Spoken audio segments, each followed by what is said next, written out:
C, ano pong masasabi nyo tungkol dun sa mga naging estudyante nyo na BE-Ed 41? Anong masasabi nyo or anong naging trato nila sa inyo nung naging prof nila kayo? BEd for what? Nako, mahirap na tanong yan Hindi, ang BEd for one, yan ang klasikong walang karekla-reklamo. Kahit napakahirap ng discussion, kahit doon sa world lit namin noon, wala akong narinig na reklamo sa kanila. Kaya ako, sila yung masasabi kong isang model na klase. Naniniwala ba kayo sa sinasabi ko? Medyo sa... Ngayon,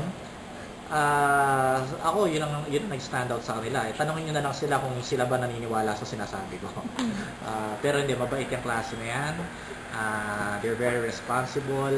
And, they perform well. Parang kapag isa sila sa klase ko na kapag pumapasok ako, nakakatanggal sila ng stress. At ako nagbibigay sa kanila ng stress. Thank you. Yun lang. Nung naging estudyante nyo, BE-Ed 41. Okay. Hindi, kasi actually, alam nila yan, paborito ko sila.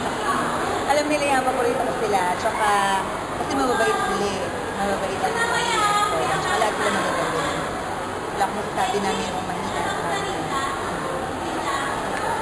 Tsaka masaya sila. Kasi si Annalisa. Oh. Diba?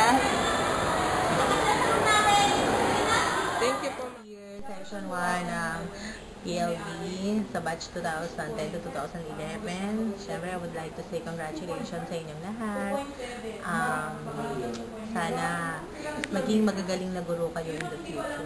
Sana lahat ng natutunan ninyo dito sa PLB ay magsilbing guide ninyo para sa pagtuturo nyo sa mga field na napili nyo. At maging magaling na guro kayo, maging effective na teacher kayo, at syempre ipasa nyo yung LET. Yung pinaka-importante muna. Okay? So, 5 semesters tayong magkakasama, kaya kung may mga problems kayo regarding sa teaching, wag lang pera nandito lang ako lagi para sa inyo. Congratulations! Estudyante kong BEd 41, okay sila, lalong-lalo na si Ernest. Nakalimutan pa ko na yung ibang pangalan si Ernest lang medyo natatanda akong pangalan. Pero halos lahat sila ay maganda mag-perform sa klase, nakikipag-cooperate. Sana pagbutihin nyo BEd 41 sa inyong pagtuturo. Sana lapitin yung graduation. Congratulations sa inyong lahat. Hello, my dear, how do you call this group? Bachelor of Elementary Education, BASEC? BASEC ba? Okay.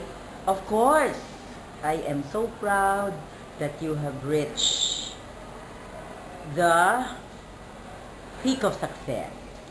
As you plan to take the board exam, alam ko makakapasa kayo lahat because you are all very good, very hardworking, napaka-cohesive ng grupo.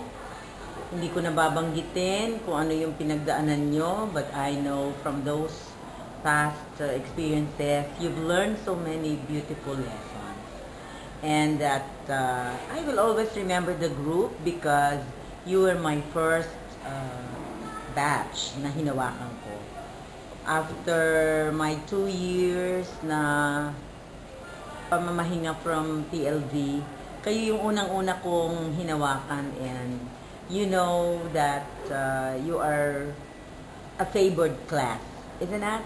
Nung kayo ay hawak ko, para lang tayong magkapamilya, I share with you my joys, my problems, and we spent a lot of time praying and building up each other. For all the leadership of Ernest, Gea, Annalyn, Brian, Eric, sino pa ba yung mga hindi ko man kayo mabanggit, no? Si